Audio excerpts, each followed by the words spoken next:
All right. Hello and good morning, everybody.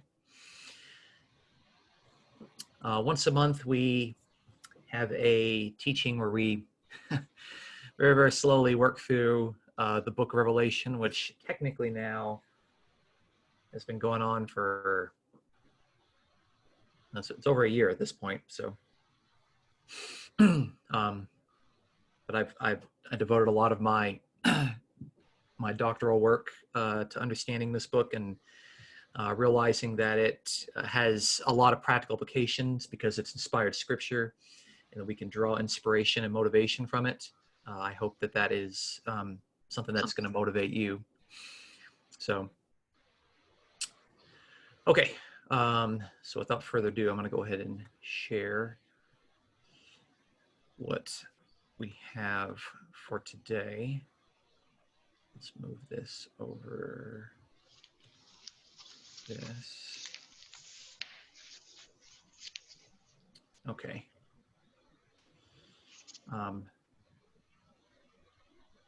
John, are you able to be the co-host today?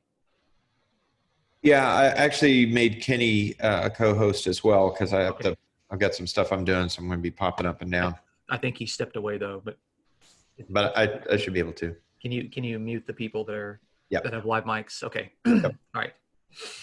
Okay. So last time what we did was that we introduced the beast from the sea, and there's a lot of information that we had to do with that, because not only are we introducing new information to people from the perspective of Revelation's narrative, but there's so much incorrect teaching that's out there on this beast that before I can even start teaching something, you have to dig people out of the hole that they might not know that they're in. So we didn't get very far. We only got through about the first 4 verses.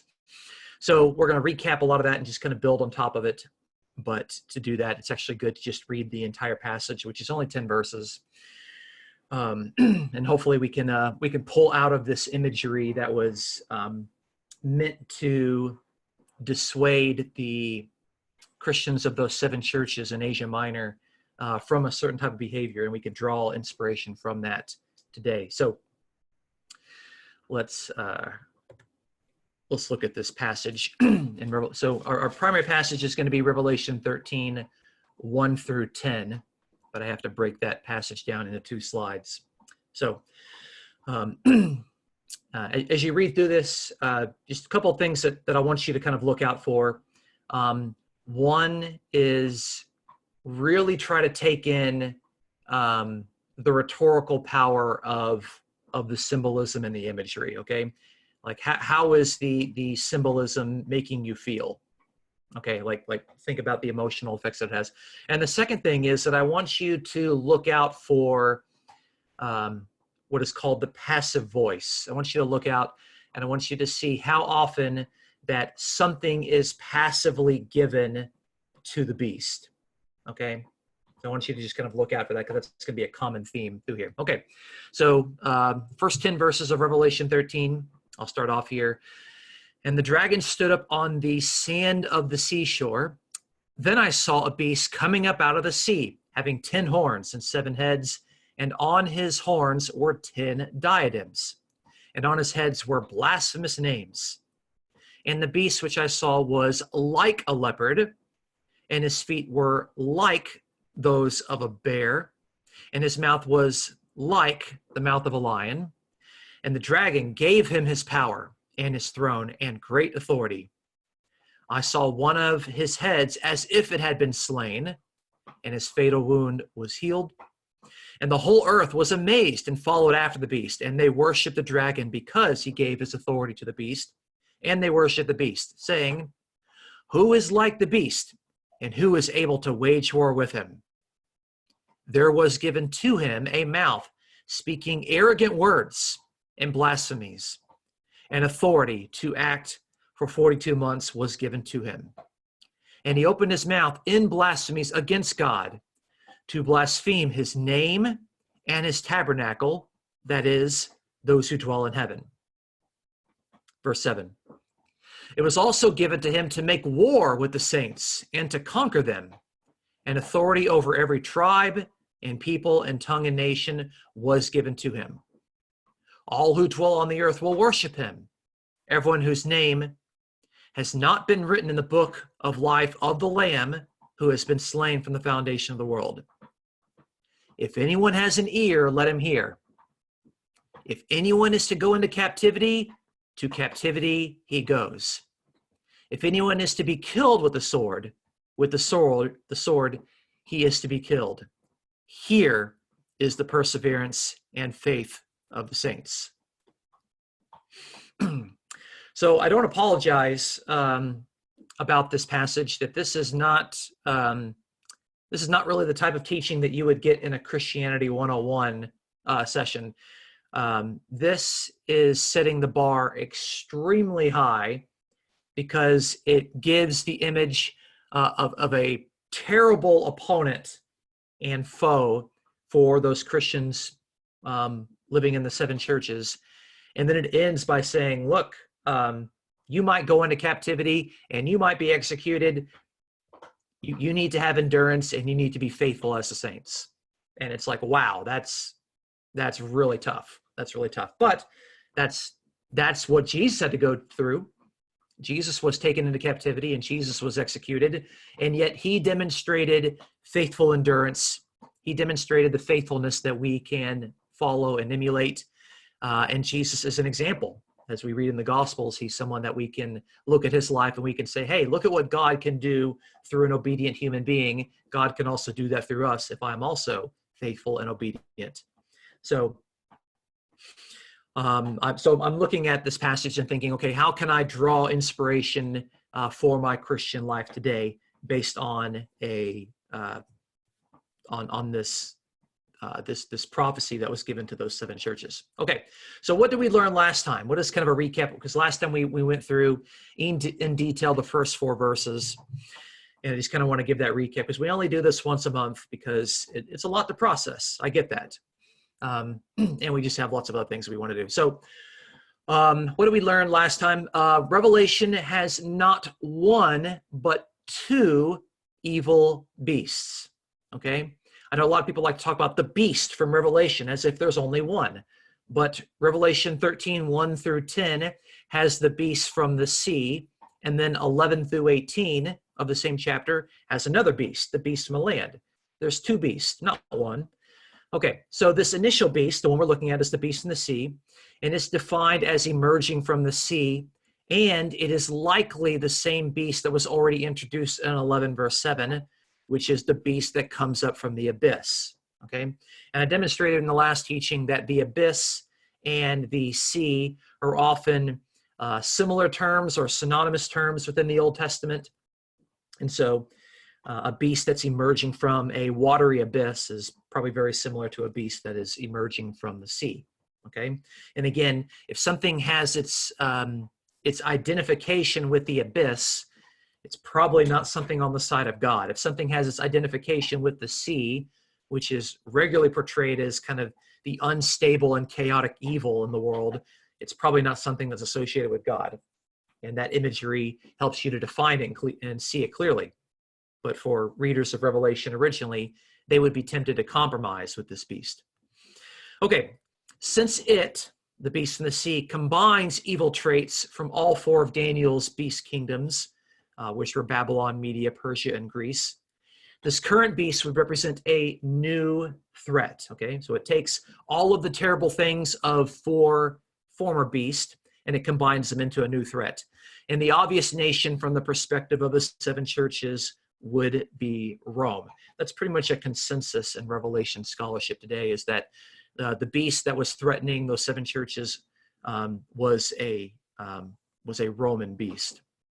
I don't really know if there's a good argument against that, although people still make it. So the beast from the sea, which resembles the satanic dragon, because both of them have 7 heads and 10 horns, is known by blasphemous names. The blasphemous names which were regularly lauded upon the emperors of Rome. Because the emperors of Rome were called God, and they were called divine, and they were called Lord, and they were called Savior, terms that are typically reserved for God alone. Okay, and God can share those titles with people whom he authorizes, but God has not authorized the emperors of Rome to be called divine or to be called God. And so those would be considered blasphemous names. While many within the seven churches would be tempted to compromise faithfulness to God and Christ in favor of allegiance to Rome, Revelation reveals that the satanic dragon is behind the beast power and authority. Okay, so you got those churches that they grew up and they were loyal to Rome. Okay, they would go to the festivals and they would worship the emperor and they would give sacrifices to the emperor. And Revelation is kind of unveiling and revealing to them. It's taking off the veil over their eyes, so they see that this Roman beast that you're worshiping, it's not a good thing. It's empowered by the devil. It's empowered by this terrible dragon. Why would you want to compromise with that sort of beast? It's not a good thing. It's trying to say that, look, there's no gray area. There's no neutral ground here. The Roman beast is not neutral. It's satanic. It's of the devil, and that would hopefully dissuade them from compromising with Rome. Okay, after the year of the four emperors in AD 69, Rome appeared crippled beyond repair, but within a year it was powerful enough to destroy the Jerusalem temple. That's kind of what we read there, where it said that this beast appeared as if it had a mortal wound, but it was healed, and the entire world was amazed at its power. Rome looked like it was kind of on its deathbed, but within a year, it was powerful enough to absolutely just conquer the Jewish people in military victory and to destroy the Jerusalem temple. Those persons who are defined by, quote, the earth, worship this beast and boast that no one is like this beast and no one is able to wage war with it. We saw that in 13 verse 4. However, the dragon who empowers and authorizes this Roman beast has already been defeated by the forces of heaven, which we saw in Revelation chapter 12, which is a truth that Revelation reveals to its readers. The boast, therefore, is empty of any real value to the privileged readers, okay? So anyone living in the Roman Empire could look around at Rome and its armies, its legions. They could look at the Roman emperor and they could say, I mean, who could stop this? It's unstoppable. They're all powerful. They're just conquering the known world. But Revelation reveals to its readers that, you know what? It's not this unconquerable thing because it gets its power from Satan, which the armies of heaven have already defeated and cast out of heaven. So Revelation reveals that what looks to be all powerful is really not that powerful at all. Okay, so that's kind of what we've learned from the first four verses, and we're going to move on and look at verses 5 through 10. So I don't apologize. There's a lot of detail in these, but if you save your questions for the end, I will try to give attention and answer any sort of questions you might have. So I would just encourage people to just sit back and just try to just really take a lot of this in and sit yourself in a church in the first century that was within the Roman world, and ask yourself, okay, how would I respond when my church tells me that I need to give allegiance to God and to the Lamb, to the true God and to the Lamb, while I'm constantly tempted to also give allegiance to Rome, to Rome's emperors, and to a lifestyle that's defined by the Roman Empire, okay? How am I supposed to live based on this particular vision, okay? So just really situate yourself and put yourself in those shoes. Okay, so 13 verse 5 says, there was given to him, the beast, a mouth speaking arrogant words and blasphemies, and authority to act for 42 months was given to him, okay? So this passage depicts the beast with imagery from Daniel chapter 7 and verse 8. And Daniel 7 verse 8 recalls the actions of Antiochus Epiphanes IV. And this is what Daniel 7 verse 8 says. It says, this horn possess eyes like the eyes of man, and a mouth uttering great boast. Okay? And so Antiochus is the most appropriate image from the past to characterize the Roman beast, since Antiochus took upon himself the epithet Epiphanes, and Epiphanes means God made manifest. Okay? So Antiochus added this name, this title, and he said, I am Antiochus, God made manifest. Okay? He sought to swallow up Jewish life and assimilation to his Greek culture, which is obviously what the churches in Asia Minor, they were constantly dealing with the threat of compromise and assimilation. And Antiochus persecuted the temple of God, and the Revelation understands that the new temple of God is the body of Christ, and that is being attacked by Satan's forces. We saw that in Revelation 11. So the question is, why would any one of John's readers want to compromise with this awful beast, with this awful Roman beast? I mean, it's characterizing it in such a negative way to dissuade anybody from wanting to have anything to do with it. Okay, but you have to do that. You have to show how terrible something is sometimes for people who are tempted to compromise. So, but in order to do this, it draws on imagery from a very famous persecutor of the people of God, Antiochus Epiphanes. And if any of the Christians in those 7 churches were Jewish, maybe Jews that became Christians, they would have celebrated Hanukkah, which would have commemorated the rededication of the temple from the terrible desolating acts of Antiochus Epiphanes. They would have celebrated that once a year. So they've been very familiar with this imagery. And of course, reading Daniel, they would have picked a lot of that stuff up. We see this phrase, was given to him, appearing twice in this passage. So you see it in the top, there was given to him a mouth. And then the authority to act for 42 months was given to him. So you see it twice in this passage.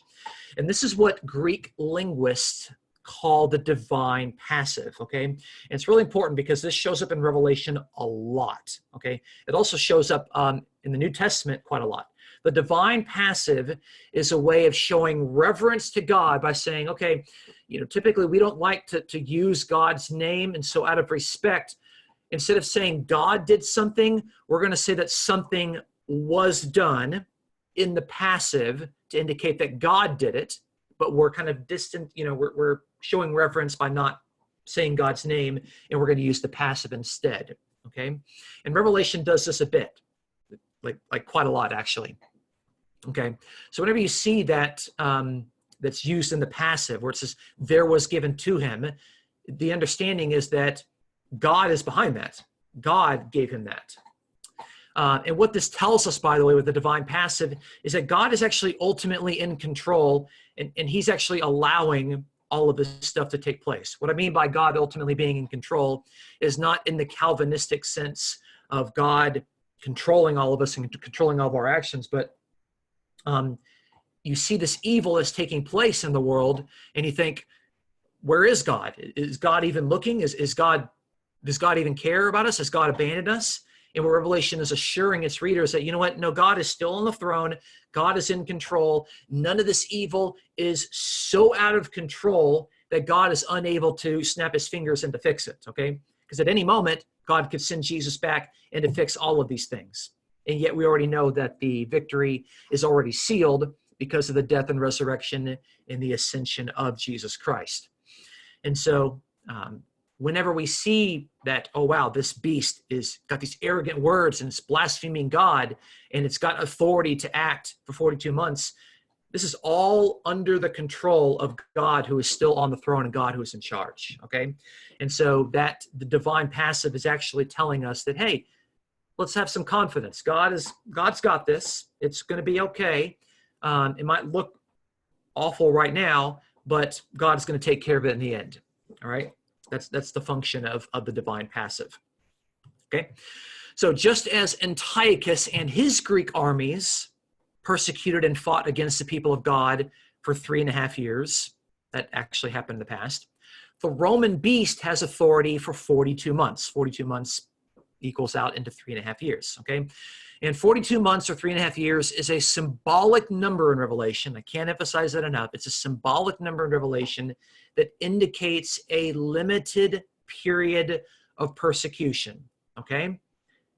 To read 42 months as a literal 42 months, as in a literal 1,260 days or 3.5 years, is to take the symbolism literally. And you don't read symbolism literally, okay? That's not how it works, because what 3.5 is basically a perfect 7 that's been cut in half. Okay, we know 7 is a number of perfection. So if 7 is broken in half into 3.5, then it's limited.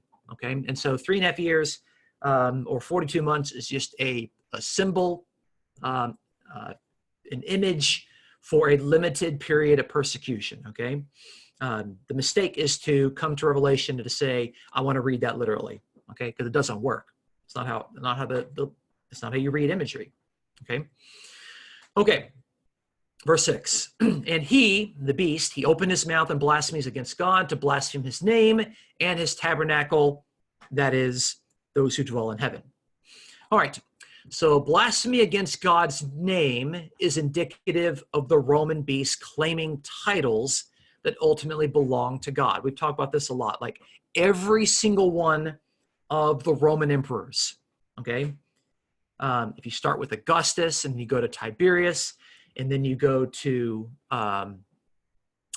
Claudius, Caligula, Nero, you just move through all of them. They all claimed divine honors, and the people voluntarily, on their own, would label these people as God, as Lord, as Savior, and as divine. Okay, so it's not the Roman emperors that are saying, hey, you absolutely have to call me God. The people would voluntarily do this. They thought that this person was a divine figure. Okay, and of course, to Jews and Christians living within the Roman Empire, this is very sacrilegious. This is very blasphemous, because they knew that as defenders of monotheism, that only God alone deserved these titles primarily, and of course God can share those titles with people that he thinks are authorized. Okay, so these titles, which appear both in Greek and Latin, of God and Lord and Savior, and Divi, which is Latin for divine, they were just openly just given to the Roman emperors all over the place, in speeches, in writings, on coins, at festivals, on statues. It was just all over the place. Okay. So to claim these titles apart from God's authorization is surely blasphemous. Okay. Now God can share these titles with Jesus if he wants to. And some of these titles are shared with Jesus because God authorizes and allows that. Okay. But if God has not authorized that someone can have these titles, then they are wrongfully claiming these titles for themselves, and that would make it blasphemous, okay? So that's a big deal. It's a big deal. The wrongful worship of people that are not authorized for worship is considered blasphemy. Okay, so he also blasphemes God's tabernacle. And God's tabernacle, and tabernacle is just the place of dwelling. This seems to be further defined in the passage as those who dwell in heaven. Okay, well, who is dwelling in heaven right now? We know it's God and the Lamb and the angels. Okay, now there's a similar reference to this location that we've already seen in Revelation 12 and verse 12, where it says, for this reason, rejoice, O heavens, and you who dwell in them. Okay, and so we see there's already a reference to those who are dwelling in heaven and that they need to join into the worship that Revelation calls us to emulate. Okay. But all is not as it seems. Okay, there's a little bit more to this. And I want to take very, very seriously the symbolism that Revelation has already given to us. Okay, and this is what I mean by this. However, the vision in Revelation chapter 4 depicts 24 enthroned priestly elders, which we saw symbolically represent the conquering people of God. I know we went over this a long, long time ago, and actually some of the people that are watching today were not present for the teaching in Revelation chapter 4. So in Revelation chapter 4, John gets this vision of heaven, okay? And in heaven, there are a lot of symbolic images that are taking place, okay? This is not what you would see if you were to peer into heaven right now. This is what he sees in his vision. And in his vision, he sees 24 enthroned priestly elders. And the description of these priestly elders is that they look just like the conquering Christians that are described in the letters to 7 churches, because they have crowns and they are clothed with white robes, both of which are promises to Christians that conquer. I mean, they also have thrones, and to be enthroned is a promise. And so it's a symbolic image of what Christians can attain to, without actually showing us that, okay, there are 24 people sitting down on thrones in heaven right now. That's not the point. It's an image. It's symbolism. It's showing that that this is what this is the kind of image showing what surrounds God who is on the throne, and what that sort of orientation of our life and worship would look like. Okay. So since Revelation has already symbolically, and I'm using that very carefully, Revelation has symbolically depicted the faithful conquerors, air quotes, in heaven, okay, then it's very likely that they too are intended to be included among the description of those who are blasphemed, okay? So remember, our passage here says that the beast has blasphemed God's tabernacle, that is, those who dwell in heaven. I want to know, who are those who dwell in heaven? We know for sure it's God and the Lamb and the angels, but since Revelation's already symbolically depicted an image of 24 elders that represent the people of God, then 24 elders representing the people of God are also in heaven in some way. Okay? All right. And this suggestion is strengthened by noting that the unredeemed are defined as those who dwell on the earth in 13 verse 8. Okay? So therefore, notice, see 13 verse 6, we have those who dwell in heaven.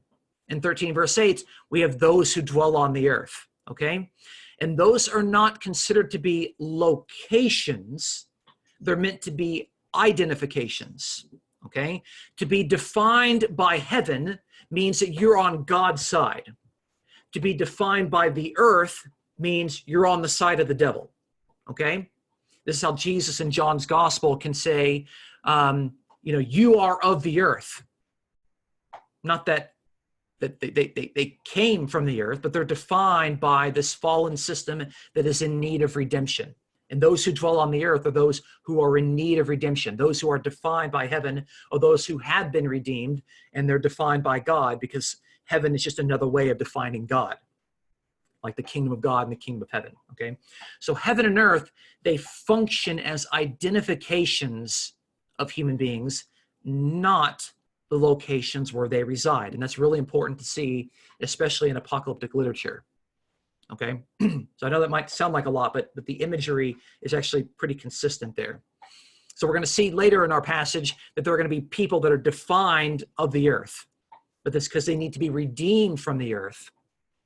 Like the dragon is, or the beast is defined by the sea, or it's defined by the abyss. And we're going to see in our next teaching that there's going to be another beast that's defined by the earth, okay? That's the sea and the abyss and the earth are identifications of their character and their loyalty, not locations where they reside. Okay. Verse 7, okay, it was given to him, given to the beast, to make war with the saints and conquer them, and authority over every tribe and people and tongue and nation was given to him, okay? How many times, by the way, in that verse do we have the divine passive? You can kind of show me with the show of hands. How many times do you see the divine passive in that verse of itself? I see it twice. It was given to him, and at the very end, was given to him. Okay, so we've seen the divine passive now 4 times in the course of 3 verses. Okay, the parallel with the beast from the abyss in Revelation 11 verse 7 is obvious. Okay, I think this is something that Revelation expects its readers to pick up. Okay, so look here in Revelation 11, verse 7, it says, when they have finished their testimony, the beast that comes up out of the abyss will make war with them and conquer them and kill them. What do we see here? The beast that comes up out of the sea makes war with the saints and conquers them. Okay, those are not meant to be two different beasts. They're meant to be the same beast. So what we're seeing here in chapter 13 has already been introduced to us, albeit only in one verse, 2 chapters earlier. Okay, but it's easy to remember because both of them are verse 7. So, okay, so you got 11 verse 7 and 13 verse 7. And we see, by the way, the negative image of conquering. Okay, and I'll talk about this here. This is the bad type of conquering. Okay, so when the beast conquers people, this is the type of conquering that the original readers were well aware of. Okay, but Revelation stresses that its readers are to adopt a different conquering from this violent, blood-spilling example. Okay, so just very briefly, this is a the theme of my doctoral dissertation, is that Revelation tells its readers that they need to conquer. But the definition of conquering at that time is this type of conquering, which is you defeat your enemies, you overcome them, you kill them with the sword, you spill their blood. I mean, you conquer them with war, with violence. But Revelation tells its readers that they need to conquer. And we're sitting there thinking, are we really supposed to conquer like this? This is like, really? But Revelation also reveals to us that the Lamb has redefined conquering in a very powerful way. The Lamb did not defeat his enemies defeated him. The Lamb did not take up the mantle of the Roman Empire and use that to defeat its enemies. In fact, the Roman Empire killed Jesus. Okay, the Lamb did not shed other people's blood. In fact, Rome shed the Lamb's blood. Okay, Jesus was conquered. But how did Jesus go about doing this? He did it, well, in 3 ways. He was a faithful witness of the gospel.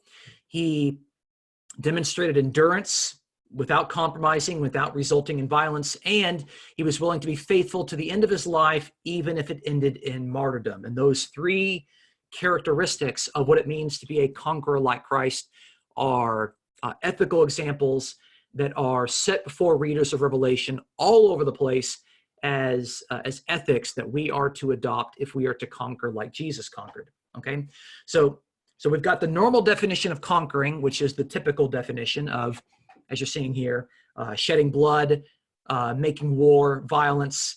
But the readers of Revelation are not called to adopt that type of conquering. They're to look at Jesus and how Jesus redefined conquering, and they're to adopt the Lamb's redefinition of conquering, which is extremely paradoxical.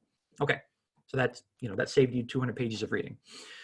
Okay, the irony, and I think this is interesting, the irony is that Christian conquerors are likely to be conquered. If you look in this, look what we see here in 13 verse 7, okay, that the beast is going to make war with the saints and conquer them, okay? So the saints, the faithful Christians who are conquerors, they're going to be conquered. But those who compromise to avoid being conquered will never be conquerors. You see that? The Christian readers that say, hey, if I have to follow God and the Lamb, and that means that I'm going to have to, suffer harassment and being ostracized and some persecution, and I might have to go into prison and I might lose my life, I don't want to have anything to do with that. So I'm going to compromise my Christian faith and I'm going to worship the Roman emperor, a couple of days a week. And yeah, I'll go to church on Sunday, but I'm going to compromise because I don't want to have to suffer. I don't want to have to suffer any sort of harassment or persecution or anything like that. They're not going to live up to the type of conquerors that Revelation summons its readers to be. And so to avoid being conquered, they're actually never going to be conquerors. So that's the irony. The irony is that the true Christian conquerors are likely to be conquered, but those who compromise to avoid being conquered will never be conquerors. It's a very interesting paradox there. Okay, and again, the image of the beast recalls the actions of Antiochus from Daniel chapter 7, verse 21, where it says that horn was waging war with the saints and overpowering them. It's pretty clear here. Look, we got the beast that is making war with the saints to conquer them. I mean, obviously, he's taking that imagery from Antiochus in Daniel chapter 7 and reusing it for this modern Roman beast. Okay, we see the divine passive appears twice here, reminding us again that God is in control. And, when you're being persecuted, you're thinking, where is God? How come God's not here? How come God's not rescuing me? How come God is not vindicating me? Okay, but we need to remember that God is still in control, and that, Jesus, who was a perfect human being, was arrested wrongfully. Jesus, who was a perfect human being, was executed as a criminal under the Roman judicial system. Okay? Where was God? God was still there. God had not abandoned Jesus. God was still in charge, and God demonstrated that he was still in control, because after Jesus was killed, God vindicated Jesus and raised him from the dead. Okay? So just because God doesn't immediately rescue us when we are in the midst of a trial in life, does not mean that God's not there, that God's not in control. Okay? God will rescue and vindicate us in his due time. Okay? It's not on our watch. It's going to be up to him. And so Revelation has to encourage its readers by reminding them that, hey, whatever is going on here, God's allowing it in the sense of his providence. That's the divine passive. Okay, we have the fourfold grouping of persons here. The fourfold grouping we see in Revelation is tribe, people, tongue, and nation. And you will see that throughout Revelation. You will see those four words: tribe, people, tongue, and nation. They'll be grouped together. Sometimes they'll be in a different order. There doesn't seem to be any reason for a different order, but sometimes you will see that phrase, tribe, people, tongue, and nation. Okay, this fourfold grouping of persons defined as the unredeemed are under the authority of the beast. You see right here, every tribe, people, tongue, and nation, that authority was given over to him. Okay, now believers have been purchased from among this fourfold description. You can read in Revelation chapter 5 and verse 9 that Jesus has purchased with his own blood people from among every tribe, people, tongue, and nation. Okay, so all of us, if we have been redeemed by Jesus, then we have come out of that fourfold group. Okay, we are not defined by every tribe, people, tongue, and nation, because the next verse in Revelation 5 verse 10 says that Jesus has made us into a kingdom and priest to our God. Okay, so we've already been made into a counter kingdom. We have been transferred from this fourfold group of tribe, people, tongue, and nation, which have been given over in an authority to this beast, and we have been removed from that, purchased from that, and made into a different kingdom, a different empire. Okay, so it's important to see how Revelation uses these terms. It's got different terms, but basically the terms demonstrate that, you're either on God's side or you're on the side of the world. You're on the side of God and the Lamb, or you're on the side with the dragon. There's no middle ground. There's no gray area. There's no neutrality, and you can't have it both ways. You can't be with God and the Lamb and with the world. It's one or the other. Okay, so you're either, it's like saying you're either of the world or you're not of the world. And again, even that sort of description outside of Revelation demonstrates that the world is not a location; it's an identification. You either identify with the world or you're not identified with the world. Okay, verse 8. All who dwell on the earth will worship him. That is, everyone whose name has not been written in the book of life of the Lamb who has been slain from the foundation of the world. 13 verse 8. Okay, so here we have the description of all those who dwell on the earth. It's clearly defined as those who participate in false worship and those whose names are not written in the scroll/book of life. I write scroll because a literal translation is a scroll of life, and they didn't have books back then, and when the phrase is used in the Old Testament, it's a scroll of life, but whatever, you can say book, it's fine. On the day of judgment, when God opens up the book of life, I don't think he's going to take a book and open it like this. I think he's going to take a scroll and unroll it, because that's the imagery that's used in the Old Testament. Okay, but it's important here that we can see how this phrase is used here. Notice, all who dwell on the earth. That doesn't mean people who live on the third rock from the sun. Dwelling on the earth means the earth dwellers. Earth is that identification for their identity and their allegiance. Okay, formerly we had those who dwell in heaven. Now we got those who dwell on earth.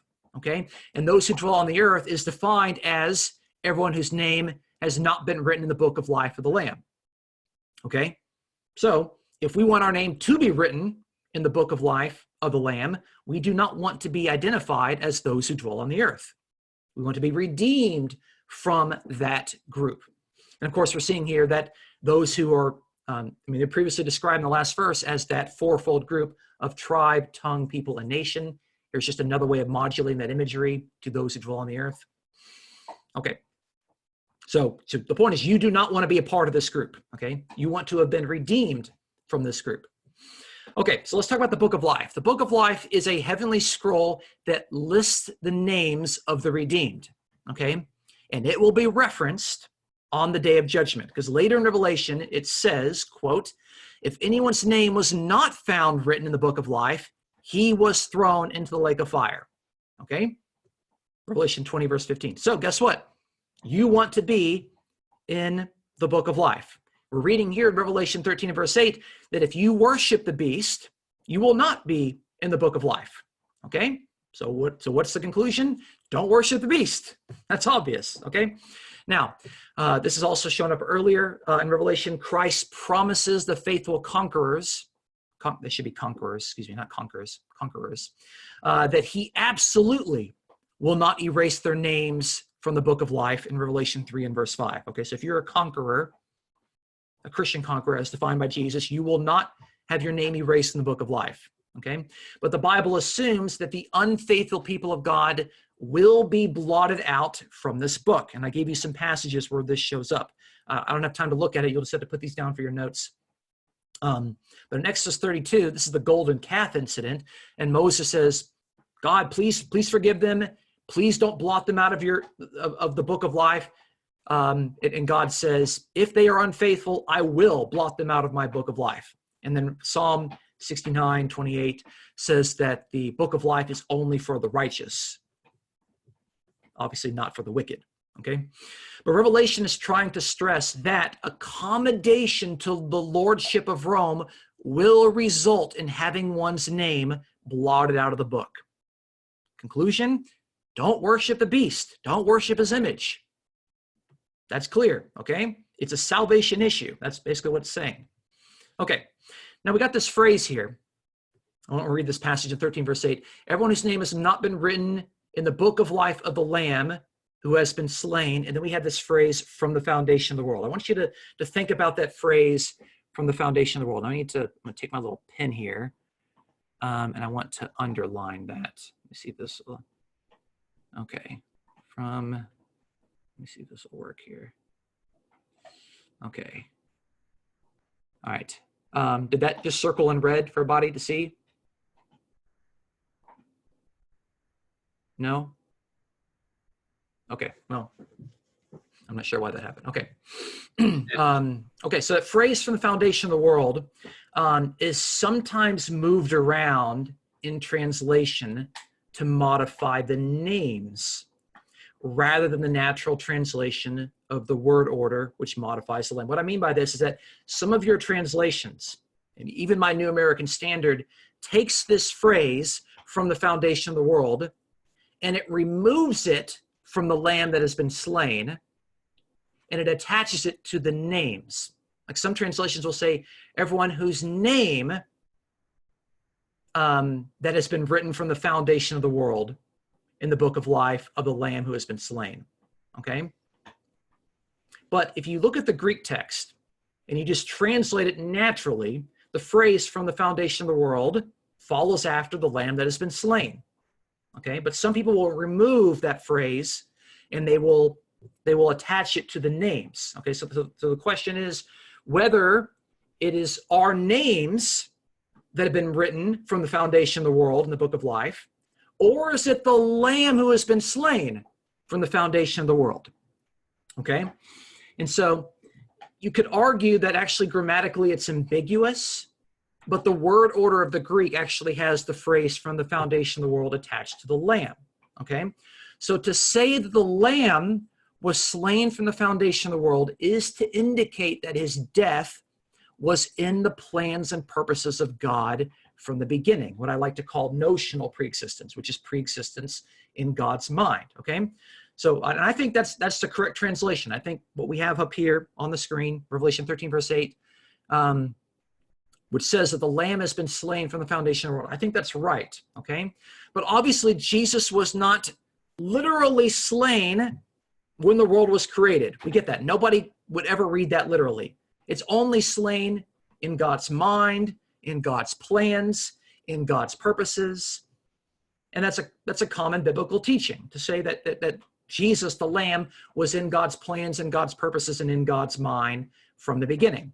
And so I think that my point is that the correct translation, I think, of Revelation 13, verse 8, is helpful for our cause of indicating that the Lamb was in God's plans and purposes from the foundation of the world, because it says that the Lamb was slain from the foundation of the world. But some translations don't have that. Some translations take that phrase from the foundation of the world and they move it around.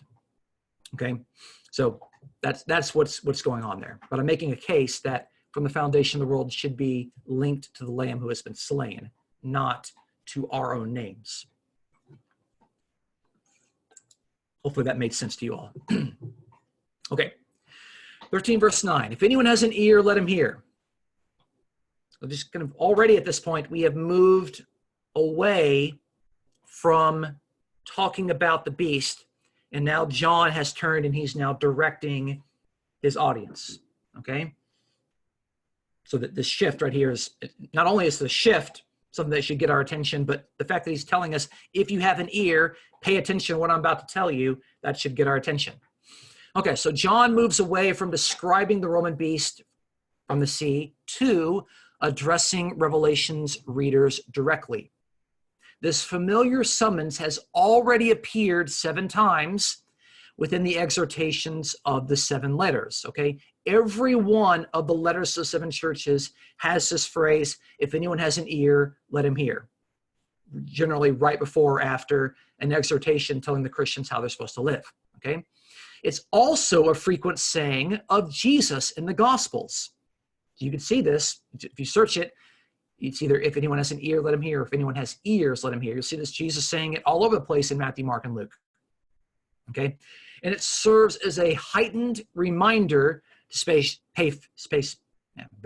to pay special attention to what is being said, resulting in obedience, okay? To tell someone to let him hear doesn't just mean to let the words hit your eardrums. To hear means to obey, means to listen with the intention of heeding, okay? So he's about to tell us something that we need to listen to and we need to obey, okay? So are we ready? All right. Now that Revelation's readers know that the Roman Empire is empowered by the satanic dragon, it's revealed to be a grotesque beast, it is seeking to wage war with and to kill the people of God, it is guilty of attributing blasphemous names to its emperors, it is a false object of worship, it is a threat to remaining written in the salvific book of life, then it must be wholly rejected by the citizens of New Jerusalem. That's the description that Revelation gives to its ideal readers. We are citizens of New Jerusalem. We are not citizens of Rome, okay? The following verse, which is Revelation 13, verse 10, will offer a hard truth of what it means to remain faithful to the true God and to the Lamb. Okay, so if anyone has an ear, let him hear. After we just described over 8 verses, all of the reasons why you should never compromise with this beast, and why it's terrible, and why it's satanic, and why it's blasphemous, and why it's trying to murder and put into captivity the people of God, pay attention to what John is about to tell us. Verse 10. If anyone is to go into captivity, to captivity he goes. If anyone is to be killed with the sword he is to be killed. Here is the perseverance and the faith of the saints. Okay, so not only is this verse complicated, but it's a little confusing too. What in the world is going on here? What is this strange wording? Okay, so I'm gonna do the best that I can to explain this, but this is probably the most complicated verse of everything we've looked at. Okay.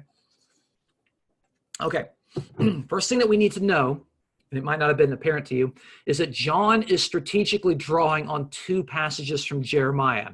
Jeremiah 15, verse 2, and Jeremiah 43, verse 11. I'm going to put those passages up here for you to see, okay? Okay, so who's Jeremiah? Just to make sure, Jeremiah is a 6th century BC prophet, okay? He's a prophet that is talking to Israel, who is being really, really disobedient right before God is going to send Nebuchadnezzar to take them into exile, to destroy their temple, and to temporarily halt the Davidic kingdom. Okay, so Jeremiah 15, verses 1 through 2, God is talking here. Even though Moses and Samuel were to stand before me, my heart would not be with this people, Israel. Send them away from my presence and let them go. And it shall be that when they say to you, Jeremiah, where should we go? Then you, Jeremiah, are to tell them, Israel, thus says Yahweh, those destined for death, to death, and those destined for the sword, to the sword, and those destined for famine, to famine, and those destined for captivity, to captivity. Okay, so you see what's going on there? Israel's been disobedient. God's about to punish them. And so when Israel finally comes to Jeremiah and says, look at all these bad things that are happening to us. Where should we go? What should we do? God says, hey, if you're destined for death, you're going to die. If you're destined for the sword, you're going to the sword. If you're destined for famine, you're going to have famine. And if you're destined for captivity, you're going to go into captivity. That's what he says there. It's also similarly repeated in Jeremiah 43, verse 11, where it says he in the text, but the he in context is Nebuchadnezzar. He will come, this is God speaking. Nebuchadnezzar will also come and strike the land of Egypt. Those who are meant for death will be given over to death, and to those for captivity, to captivity, and those for the sword, to the sword. Okay? So you can see how the language in Revelation 13 and verse 10 is drawing on these passages from Jeremiah, especially when it says, hey, you know, if your lot, I mean, if your life is just going to lead you into captivity, you must go. If you're going to be killed with the sword, you're going to be killed. Okay? That's what the passages are trying to say. Now, in both passages, the prophet Jeremiah is addressing Israel in her disobedience. That's very important that we see, okay? Is that in Jeremiah, Israel is being disobedient, and this is her punishment, okay? In the first passage, when Israel asks where she should go for help, God's answer is to death, to sword, to famine, and to captivity. God will likewise commission Nebuchadnezzar to send the people, quote, to death, to captivity, and to the sword. Okay, we can see that from our passages. Now, John is aware that the Jeremiah references originally directed against the disobedient are now being reused to show what will happen to those who are obedient. You see the difference there? In Jeremiah, these fates, these threats are given to Israel, who is completely being disobedient. But in Revelation, those Christians who are going to go into captivity and those Christians who are going to be killed, are those Christians who are being disobedient, or are they being obedient? Clearly, they're being obedient. They're following God. They're being faithful. They're imitating the Lamb. And so you can see the way that he's using this reference is very different from the way that Jeremiah had originally used it. But that's okay, because from John's perspective, Scripture is inspired, and thereby it can be used in different contexts, okay?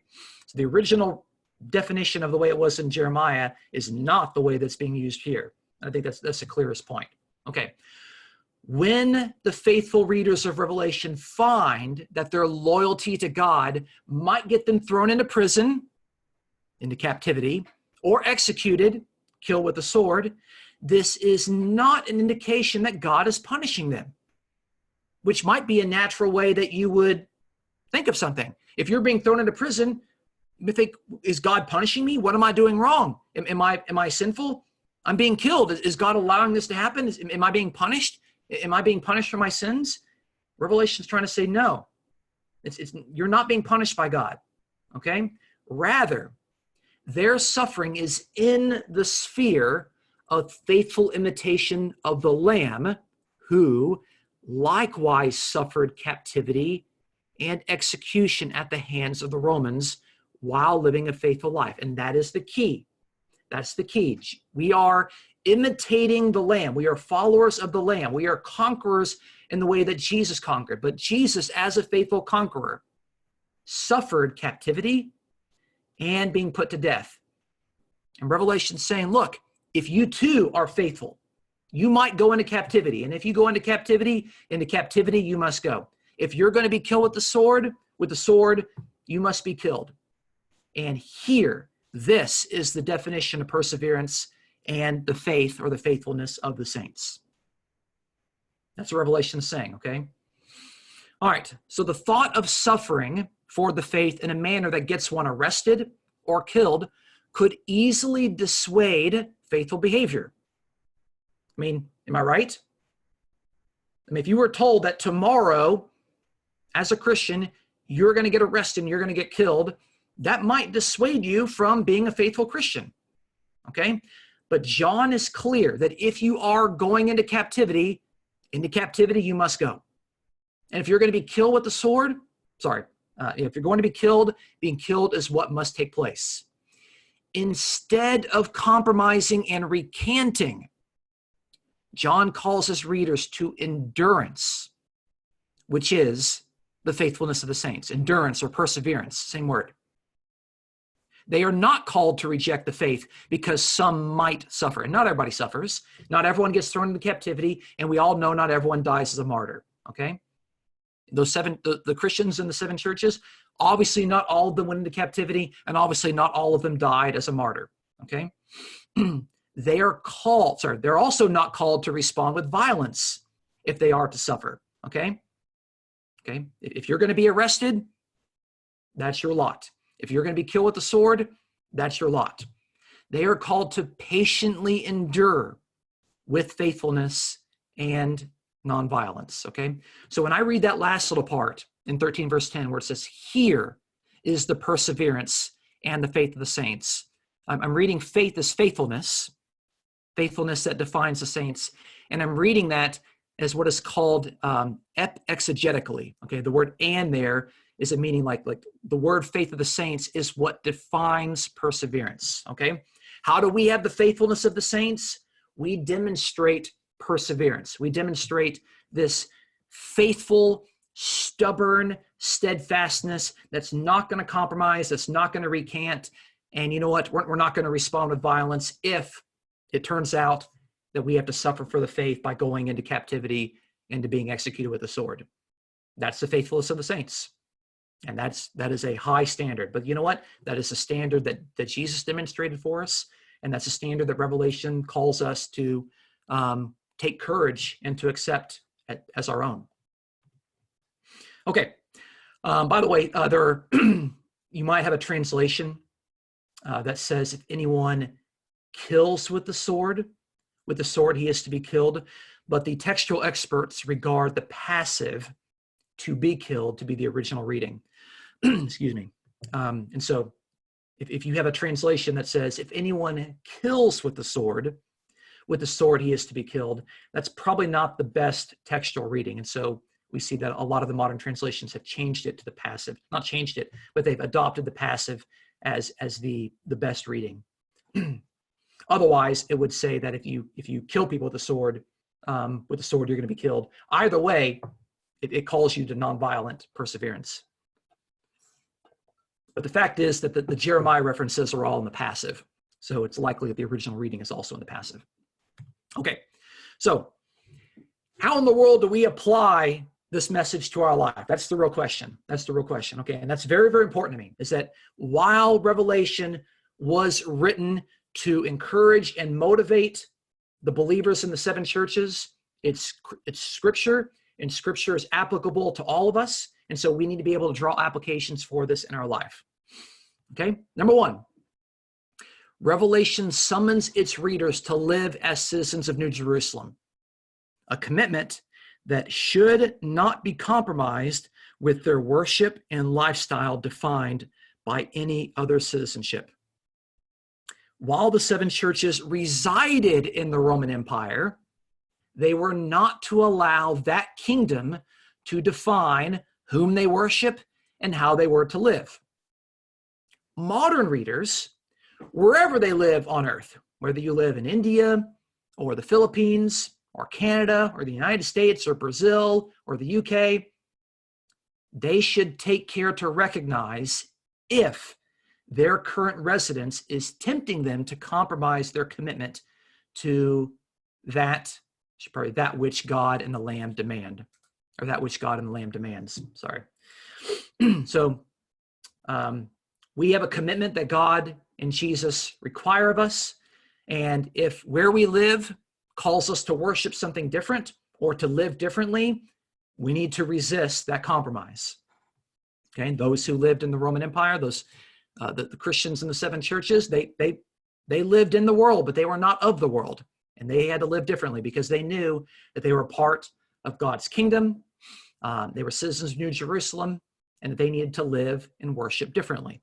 We need to follow their example. Number two, even though the Roman beast possessed a great deal of power and authority, Revelation 13 regularly portrays its symbolism with the divine passive, revealing to readers that God has not lost control of the situation, no matter how dire it may appear.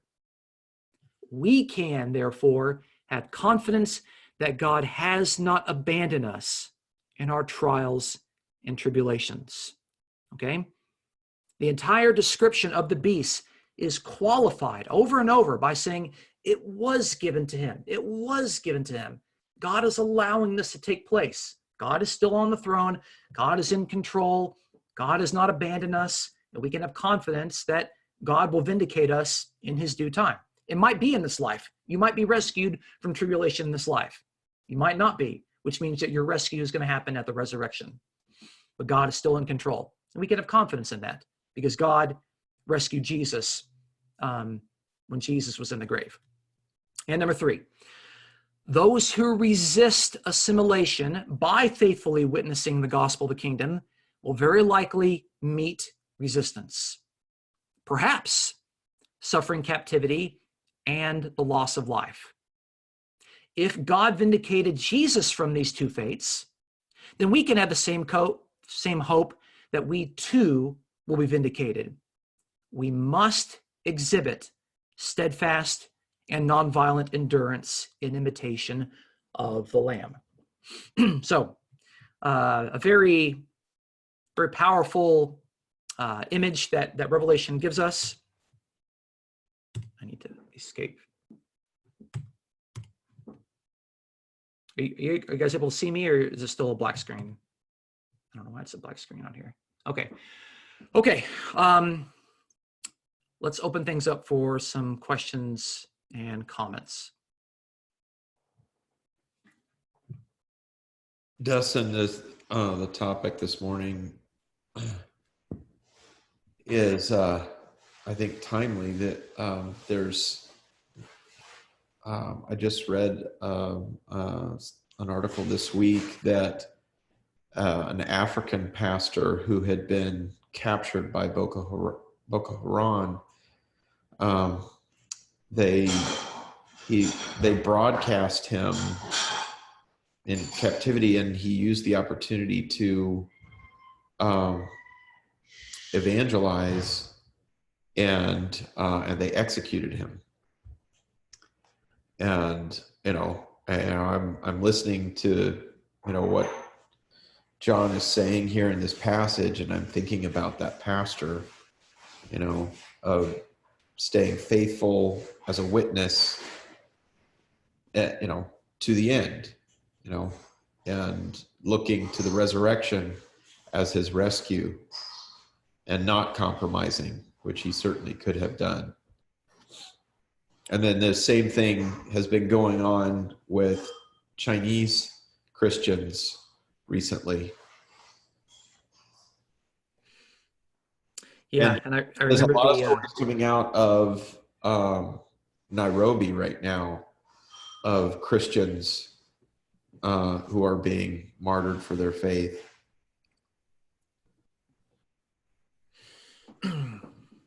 Well, I think for most of us, the chance of us being martyred for our faith, at least in the year 2020, is pretty low. But the chance of us suffering harassment, being ostracized, being persecuted, and perhaps even, being thrown into captivity, that I think that's a real and legitimate threat. Okay, and the point is, take from this what you can. Okay, we're called to be faithful. We're called to have endurance. We're called to persevere, to not compromise, to not respond back in kind, and to trust that God will take care of us in His own time. And yeah, that's it's sad that happens, but I'm thankful for their faith, and I'm glad that their testimony is something that can motivate faithful behavior in others. So, Diane has her hand raised.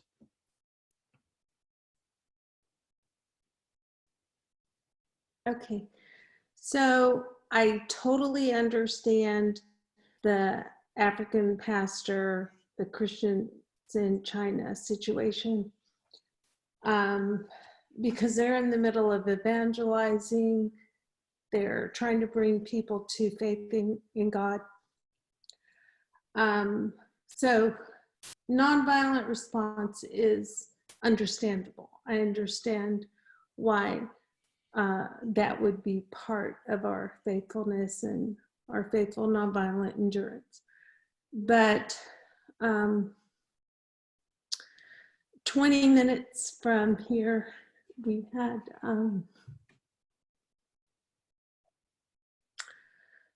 a guy come into a church. He was wanting money. They weren't giving it to him. They were trying to help him in other ways. He had a criminal background, came into the church with a shotgun.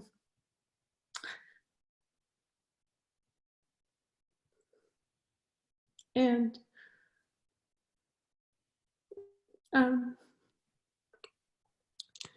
killed one of the parishioners and was shot by another.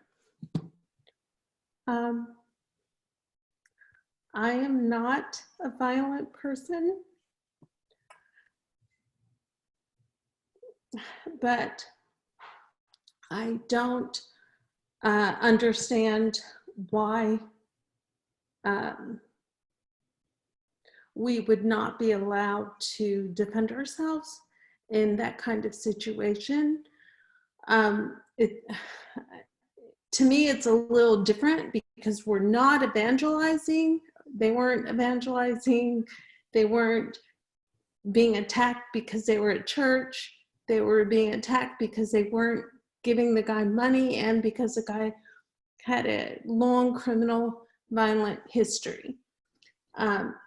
He was violent. He came in there to kill with purpose and intention to kill. And the church had, and kind of forget it was a church. I mean, think if it was a school or a place of work. They had a plan to defend themselves.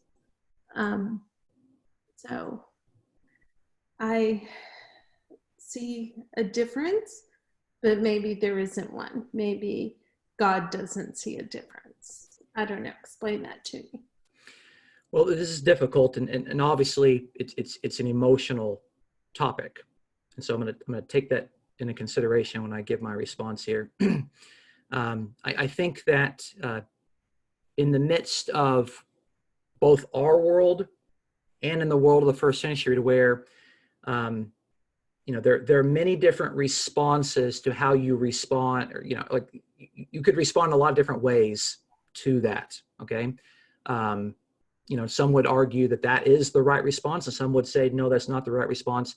And it's not really an either or. There's a variety of other things that can take place. Okay. I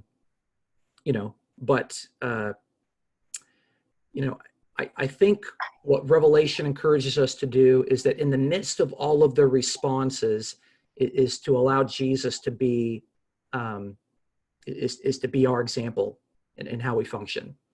Okay. Jesus needs to be the hero of our faith, whom we look to for inspiration and example. Okay. To say that the person who defended everybody in that church situation is the hero that we need to look to, that's not what Revelation tells us. It says Jesus is the hero. And so, and that takes courage, and that takes conviction, and it takes trust in God, that God's going to handle it all in the end. Okay, because there's the thing that Revelation tells us is that there's evil in the world, and it looks like it's out of control, and it looks awful, and we're not going to sit there and act like it's not there. Okay. But the other thing that the Christian faith tells us also, and this is something that I think people miss, is that death is not the end. Death is not the end. Some people think that if someone dies, it's game over and we've lost. That's not the end. God's already demonstrated, because God can raise people from the dead, and God raised Jesus from the dead. And that's the anchor of our souls in the Christian faith, is that God raised Jesus. He's also going to raise us up and give us new bodies as part of his new creation. And so, my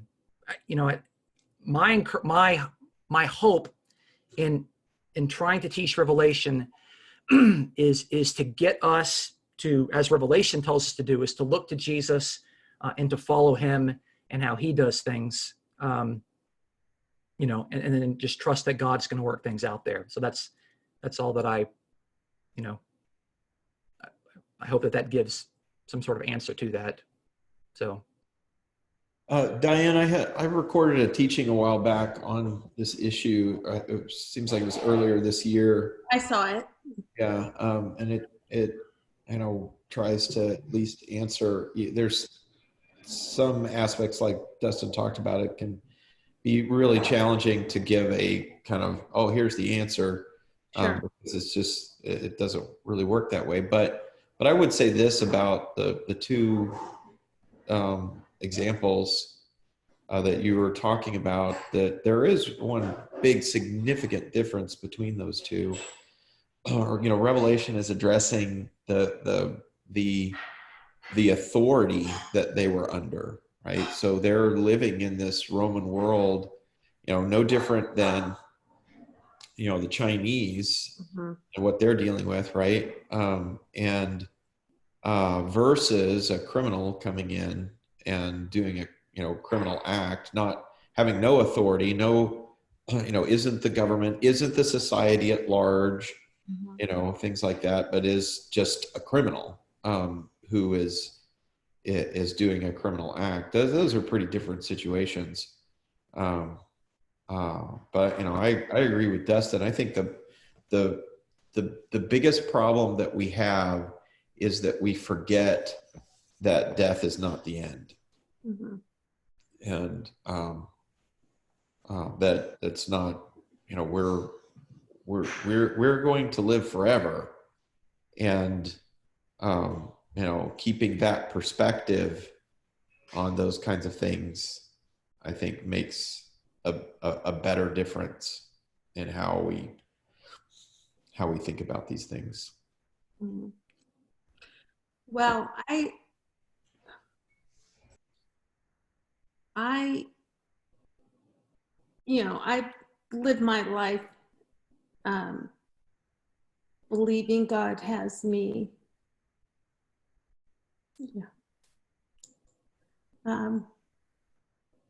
safe and under his hedge of protection, or within his hedge of protection, and that that I'm good because God loves me, and I don't I'm not fearful. I don't live my life in fear. But someone breaks into my house and is threatening me or has a gun, I'm I keep a gun at my bedside, not because I'm fearful, but because my husband has one, and that's where he keeps his gun and whatever. I'm not ruling out that I would use it, but I'm also not terrified thinking, oh my God, I'm, have to defend myself because horrible people live out in the world. My primary line of defense is always my faith in God. But I don't want to, if God says be nonviolent, then that's what I'm going to do. But I'm also, I'm trying to parse it so I can do both. And maybe that's wrong. Well, I think I understand that. And this is what I'm talking about, to where our culture has a way of defining ethics and what is allowed and what is tolerable that might come into conflict with the example of Jesus. And so I would encourage you to do two things. And this is just for anybody. I would encourage you to ask if what you might do is actually something that Jesus in the Gospels would do. If you think that what you might do is something that Jesus wouldn't do, then you might want to consider whether that's a faithful way of being a disciple. The second thing I would do is really to meditate on those last two verses we looked at today, verses 9 and 10. Take some time to look at it and just kind of figure out, because it's complicated, but see what it's actually trying to say and what sort of behaviors it would try to dissuade people from. So that would be just, I don't want to give hard and fast answers. I want people to look to Jesus, to look to the text, and to make up their own mind based on that. But realize at times that sometimes our culture might encourage us to do things that go against the example of Jesus. And Jesus always has to trump our culture, wherever we live. So, there are other ways of dealing with evil that don't have to do with violent means. So, but these are good questions, and Revelation has to deal with that, because these are persecuted people, and sometimes the way that people deal with persecution is that they fight back. And I don't think Revelation is telling them that they need to conquer in the way that Rome conquers. They conquer in the way that Jesus conquers. So, but these are good questions, and these require, I'm not trying to give you the answers. I'm trying to give you things to get you thinking and to get you focusing more on Jesus and the text. So, but good points. Okay, Dean has his hand raised. This is a tough issue because obviously we live in a world that is not godly. But then, it goes back to, we do have a police force that is there to protect and to serve. There are evil people that are going to do evil, and they have to be held at bay. We have a military that, if we didn't have a military, we would be taken over. Yep. Is this right? Is this the way it should be? I don't know, but all right, Rudy's got what, 4 children? 4 children? Is somebody breaks 4 children? Yeah. Okay, somebody breaks into his house and threatens those children. Isn't his right to protect those children? If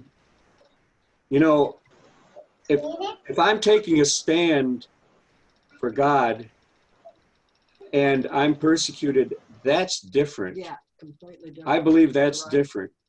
And I should be willing, I hope I would be faithful unto death to stand and to, hey, okay, all of your faithful Christ's original disciples, they died. They all suffered persecution unto death, every one of them. I'm holding a book that's entitled Tortured for Christ. And that's about many, many martyrs that had stood for Christ. I understand that aspect, but then there's the other aspect of common criminals who are just, if you didn't do that, if we didn't have some, yeah, it would be chaos. And so it is a tough issue. For me to take a stand for God is appropriate, and then I should be willing to stand unto death. In another case, if I'm going to defend, like Rudy's going to defend his children, or anyone that's going to that's the right thing to do, I think, in a situation. It's hard. However you would do that, I don't know. I think I lost the point that I was going to share beyond that, but Diane opened this up, and so that these are concerns that I think a lot of us have.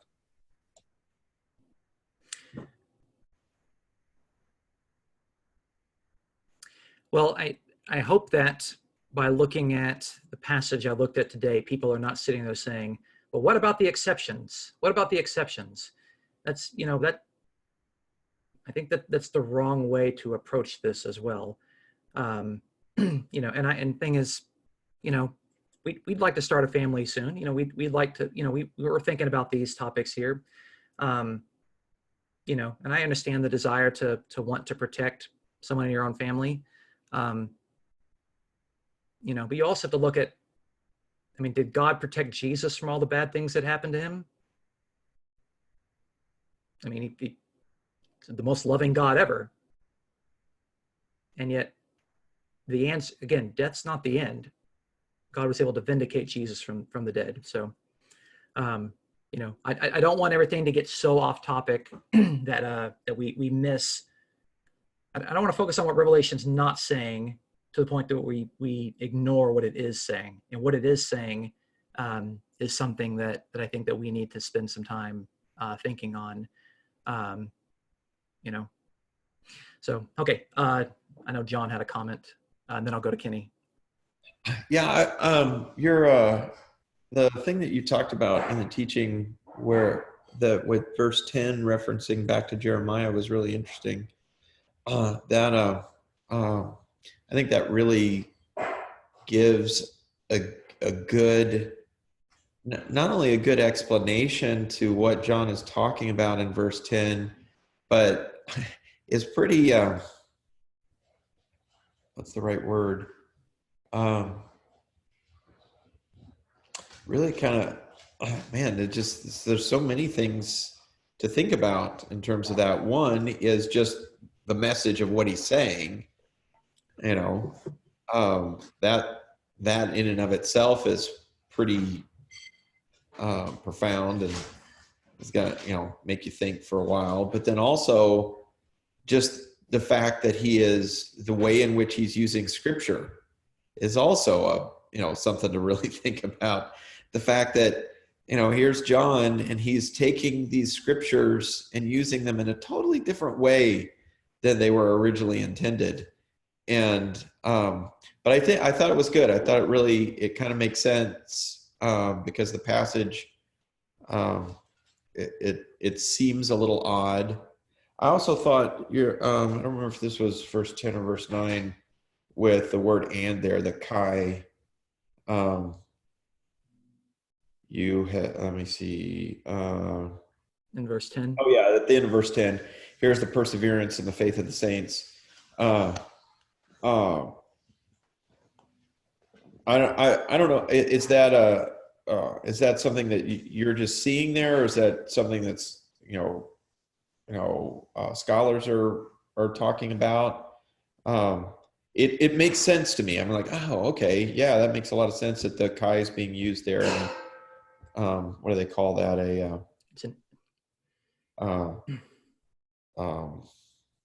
can't remember the word. Are you talking about where the phrase goes? No. That's the other. That was a different thing. Here's the perseverance of the faith of the saints. That the "and" there is, it's not a conjunction in the sense, the normal sense of "and." It's not separating two things. It's saying it's being used like even. Yeah. Okay. Yeah. It's an exegetical kai. that's something that actually Revelation does a lot. When you read it from start to finish, he uses the exegetical kai a lot of times. And so it's a literary theme. I don't want to say a theme. It's a way that he does his writing. And there's just a lot of commentators that just pointed out and they said, yeah, this is what seems what it looks like. I mean, either way, he's saying you need to have perseverance and you need to be faithful. Whether those are two separate things or those are the same thing, I don't really know if that matters so much, but yeah, it's still very, very powerful, especially when John takes the words of Jesus, he who has an ear, let him hear. And he says, let me tell you, if you have an ear, hear this. He's making a very, very, very powerful point for us to listen to, which is why I'm encouraging us to listen to it. So, but yeah, it's complex and complicated. Okay, I'm going to go to Kenny and then to Rudy. Yeah, I just wanted to say it's interesting. Just been going through this Revelation series for quite a while now, and just kind of building, more and more on it. But as someone who kind of grew up with the view that everything in Revelation was 100% in the future and didn't apply to Christians here and now, it's been interesting to kind of see how there is a way to see this from, in a way that it fits in with history, and how early Christians could have been applying this to their lives.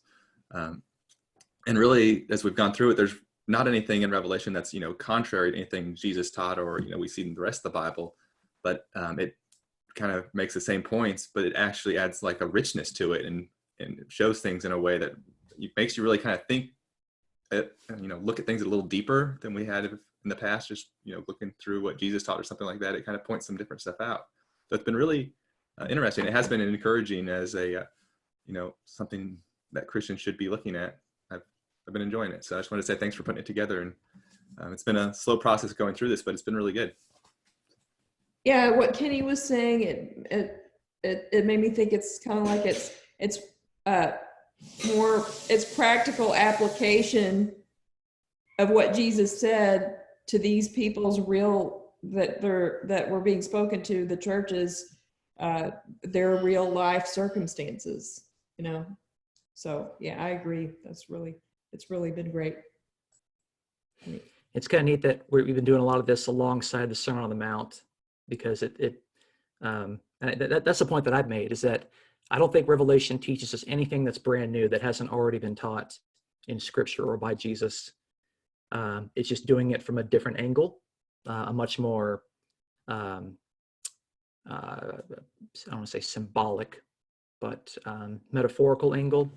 And I like the word you use. It gives it some richness, and that's good. I'm glad that you're getting that, because that's what I'm trying to convey. And sometimes I wonder if I'm successful at that. So thanks for your comment.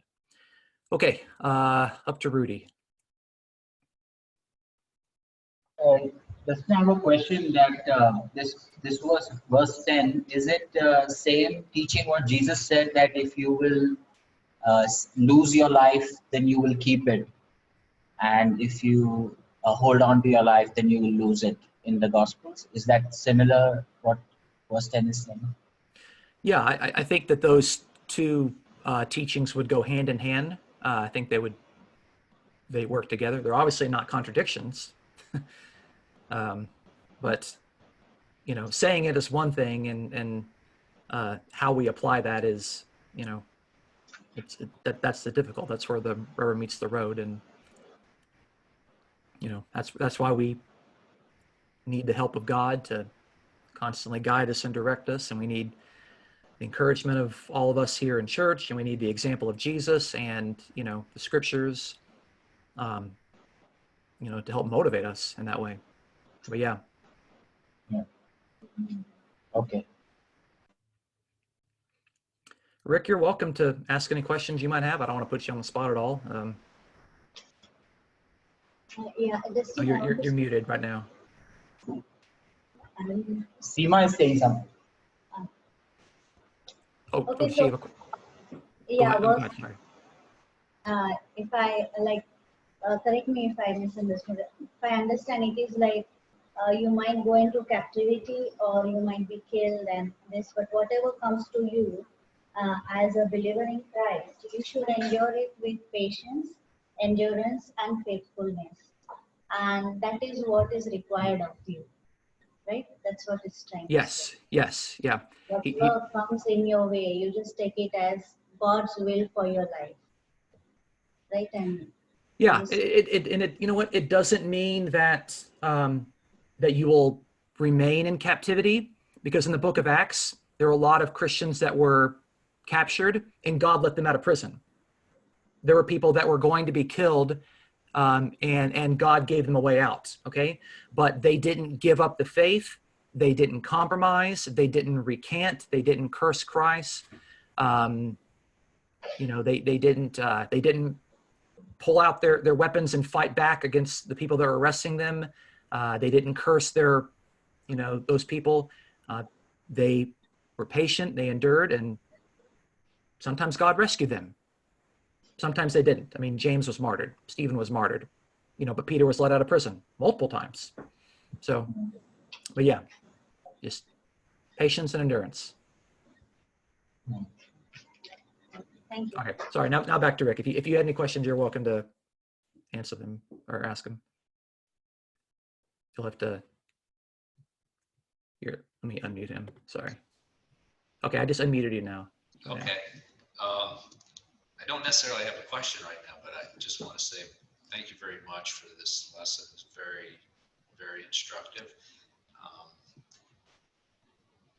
I have read much of Martyr's Mirror,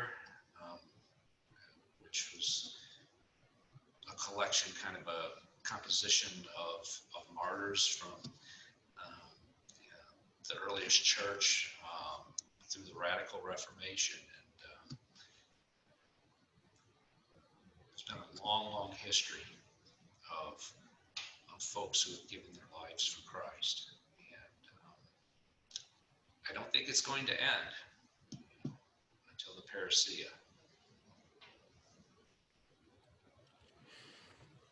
Yeah, good point.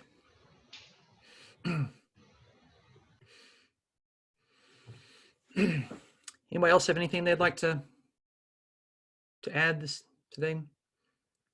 We're getting kind of late. Okay. Well, I encourage anybody watching this video, if they want to join us for virtual fellowship, please check out the information in the description below the video, and hopefully I get to see you. Hopefully this has been encouraging to you, and hopefully you're blessed by the teachings of Scripture.